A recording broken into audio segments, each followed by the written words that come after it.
Bab 5. Mata Arina tampak berkilat, menyimpan amarah dan kekecewaan saat menatap Reno dengan wajah terluka. "Reno, kau tidak memberitahu Lana? Apa aku harus pergi saja?" tanyanya dengan nada getir. "Tidak perlu, tetaplah di tempatmu." Suara Reno terdengar berat, seolah baru saja tersadar dari lamunannya. Ia berbalik menatapku dengan tatapan yang kembali menyala oleh emosi. "Arina akan melahirkan 2 bulan lagi. Dia akan tinggal di sini sampai waktunya tiba. Aku sudah mengatur perawat untuk datang besok. Jadi siapkan kamar tamu untuknya." Dia menambahkan dengan nada menyindir yang tak bisa kusembunyikan dari telingaku. "Kalau kau ingin memecat pembantu rumah tangga sebelumnya, silakan saja. Cukup pekerjakan beberapa perawat bersalin. Ini bidang keahlianmu bukan?" Aku menghela napas pendek dan menahan tawa pahit. Lalu, dengan langkah tenang, aku berjalan mendekatinya dan menyerahkan sebuah map coklat. "Kalau begitu, tanda tangani ini. Aku akan pastikan semuanya beres." Ekspresi Reno menegang saat matanya jatuh pada isi map yang tertulis dokumen perceraian. "Lana, jangan kira kau bisa mengendalikanku dengan mengancam cerai. Itu tidak akan berhasil. Aku tidak sedang mengancam." Suaraku tenang dan tak bergeming. "Kau ingin aku merawat Arina? Tanda tangani saja surat ini. Bahkan aku akan menyewa 10 perawat bersalin. Aku akan pastikan dia dijaga dengan sangat baik." Aku menatapnya lurus. "Dan kau juga tahu kan? Perawat bersalin yang kompeten sulit ditemukan. Bahkan yang terbaik pun bisa punya niat tersembunyi." Tatapan Reno makin tajam. Suasana di ruangan itu seketika diliputi ketegangan yang kaku. Beberapa detik hening berlalu sebelum akhirnya dia tertawa pelan dan mengejek. "Ini tentang itu lagi? Kau belum bisa menerima kalau Arina kembali? Kau pura-pura hamil waktu itu, dan sekarang kau mengajukan cerai?" Wajah Arina berubah pucat. Ia menatapku tampak bingung. "Berpura-pura hamil?" "Ya," jawab Reno sambil duduk, lalu menyingkirkan kain pel yang tergeletak begitu saja. "Hari itu, waktu kau menelponku. Dia bilang dia hamil, aku tahu semua itu hanya pura-pura. Dia hanya ingin menarik simpatiku." Arina tampak gelisah. Tatapannya jatuh kepadaku beberapa kali, sebelum akhirnya berkata pelan, "Ini semua salahku. Ini cuma kesalahpahaman. Kalian tak perlu bertengkar karena aku." "Lana," lanjutnya dengan nada pelan dan mata berkaca, "kau harus bicara baik-baik dengan Reno. Jangan seperti aku hamil dan bercerai." Orang-orang menatapku dengan penuh penilaian kemanapun aku pergi. Ia tersenyum kecut sambil menyeka sudut matanya. Reno segera membetulkan posisi duduk Arina dan menyelimuti tubuhnya. "Tidak ada yang menghakimimu, Arina. Jangan pikir seperti itu. Itu buruk untuk bayimu." Arina mengangguk pelan, lalu menatapku. "Jadi Lana, jangan asal bicara soal perceraian. Itu menyakitkan. Perceraian bukan solusi cepat. Bahkan urusan pembagian harta saja bisa jadi mimpi buruk. Lihat saja mantan suamiku, dia sudah kembali ke negara ini. Dan prosesnya belum selesai." Reno tampak merenung sejenak sebelum berkata, "Aku akan memastikan semuanya berjalan lancar. Apapun hakmu, akan kau dapatkan." Hampir lucu rasanya. Aku berdiri di sini, memegang surat cerai, sementara suamiku sibuk menjamin hak-hak perempuan lain dalam proses perceraiannya. Kalau begitu, kenapa tidak kalian periksa saja dokumen ini? Lihat apakah ada yang perlu diubah. Aku menyodorkan map berisi surat cerai ke hadapan mereka. Reno terlihat ragu, tapi seperti yang kuduga, Arina lebih dulu menyambutnya dan mulai membaca halaman pertama. Aku tidak menginginkan banyak. Tak ada yang perlu dibagi, aku dan Reno baru menikah selama 3 tahun. Semua ini bisa selesai dengan cepat andai dia bersedia. Reno menatapku tajam. Ekspresinya sulit kubaca. Ia hanya diam, lalu dengan kasar melemparkan kembali dokumen itu ke meja. "Aku tidak setuju dengan perceraian ini." "Kalau begitu, mari berpisah saja," jawabku singkat sambil mengangguk. "Aku tahu ini tidak akan mudah, tapi aku sudah siap. Bahkan tasku sudah kukemas, dan sebagiannya telah kukirimkan lebih dulu." "Berpisah?" Reno menyipitkan mata. Aku pun tak setuju. Secara naluriah, aku mencoba menahan amarah yang menggelegak di dadaku. Tapi kemudian aku terdiam, dan sebuah kesadaran muncul, untuk apa menahan diri lagi? Dengan suara lantang aku membentak, kalian tidak setuju? Memangnya kalian pikir kalian siapa? Apa hakmu untuk menolak perpisahan ini, Reno? Ya, kau memang suami sahku. Tapi hanya karena kau menolaknya, bukan berarti aku harus setuju, bukan? Aku menatapnya tajam.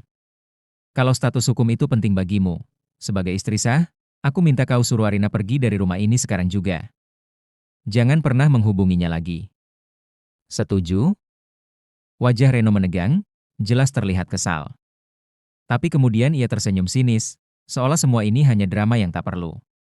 Lana, kau cuma marah karena cemburu. Nada suaranya tenang namun penuh ejekan yang menyakitkan. Oh, begitu?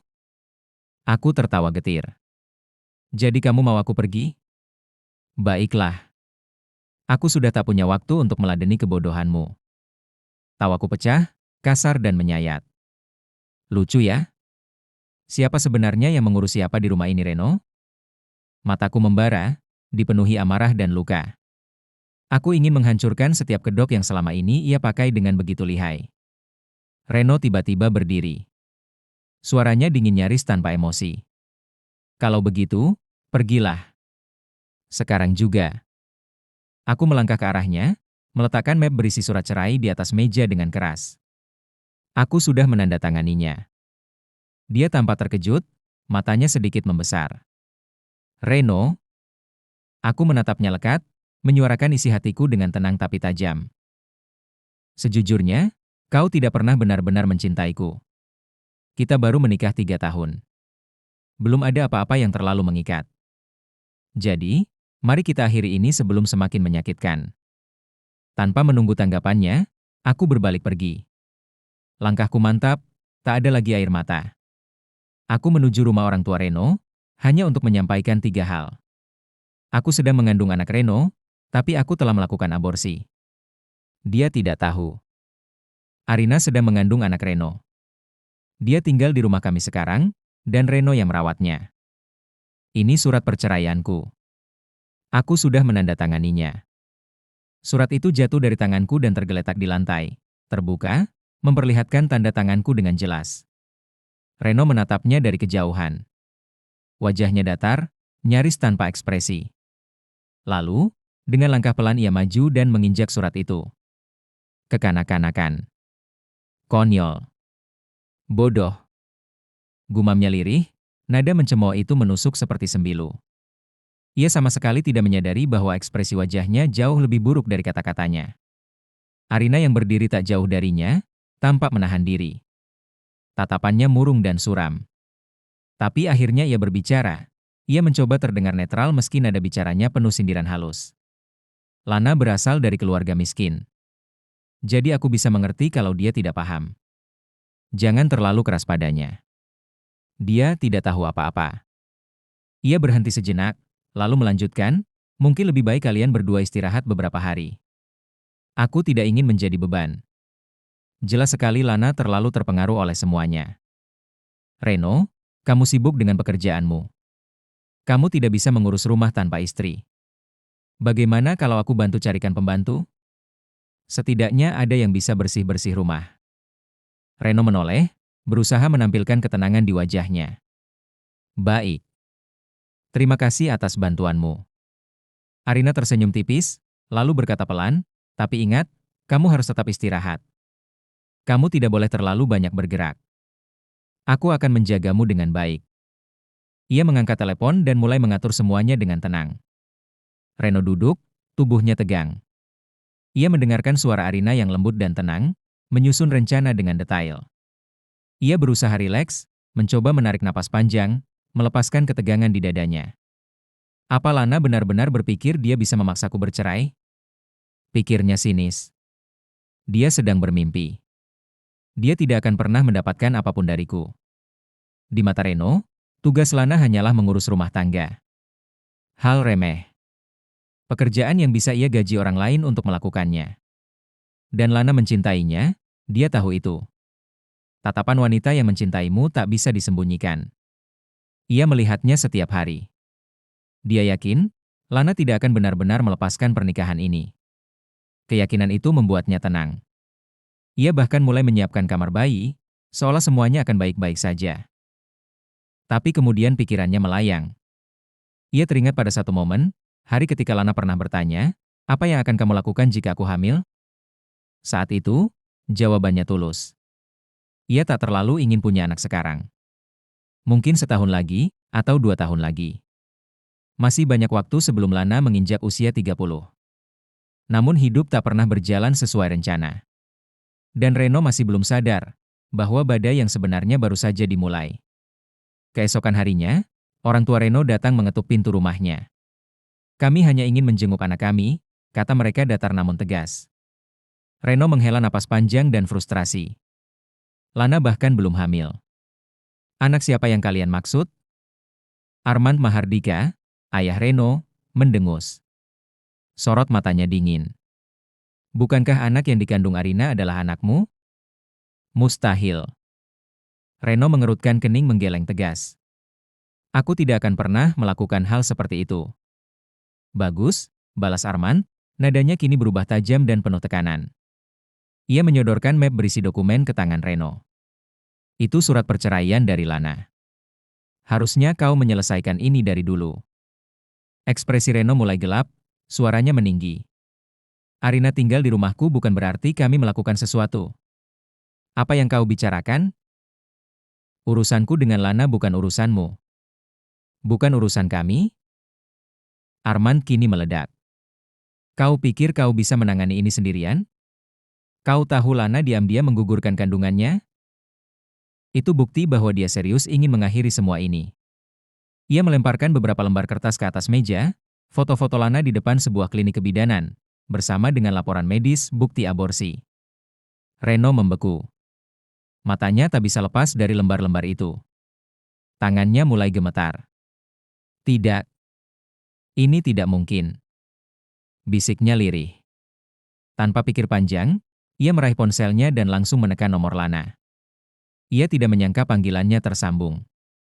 Dan yang pertama terdengar dari seberang sana hanyalah, "Sudah kamu tanda tangani?"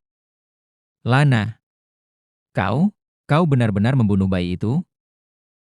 Siapa yang memberimu hak?" Suaranya dipenuhi kemarahan, namun suara Lana terdengar jauh, datar, dan sangat tenang. "Sebelum lahir, ia hanyalah embrio. Hanya jaringan yang tumbuh dalam tubuhku. Dan tubuhku adalah hakku. Jadi aku yang memutuskan." Lalu ia menambahkan, "Kupikir jika kamu menelepon, itu untuk mengatur jadwal ke kantor urusan sipil. Bukan untuk menceramahiku." Klik. Telepon ditutup.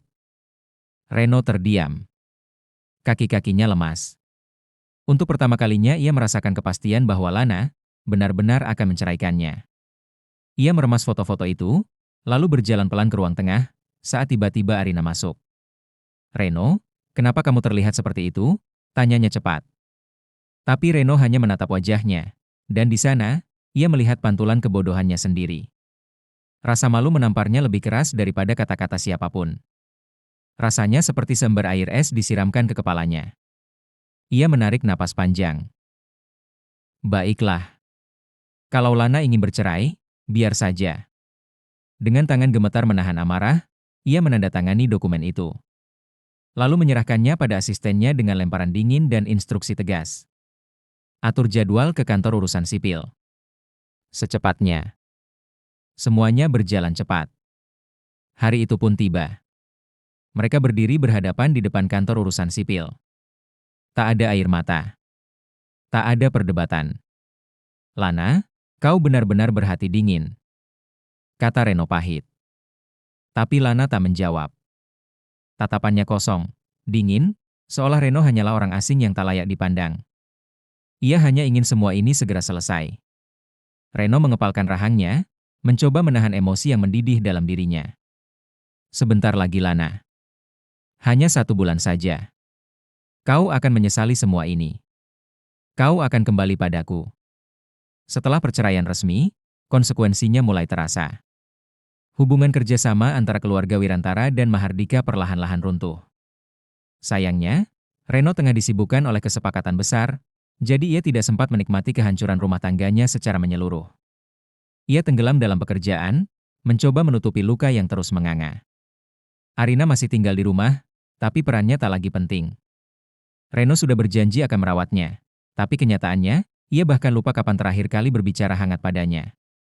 Arina hanyalah bayangan di rumah yang kini terasa begitu sepi dan asing. Dulu, saat Lana masih ada, rumah ini terasa hangat. Tak ada pembantu. Tak ada pengasuh. Tapi setiap kali Reno pulang, rumah terasa hidup. Ada aroma masakan. Ada suara langkah kaki. Ada senyuman. Sekarang, meski ada 2 pengasuh dan seorang pembantu rumah tangga, rumah itu hanya terasa seperti gedung kosong. Luas, tapi dingin dan tak bernyawa. Namun Reno mencoba menormalkannya. Ini hanya gangguan kecil. Hal remeh. Seperti benjolan kecil di bawah kasur empuk. Mengganggu, tapi bisa ditoleransi.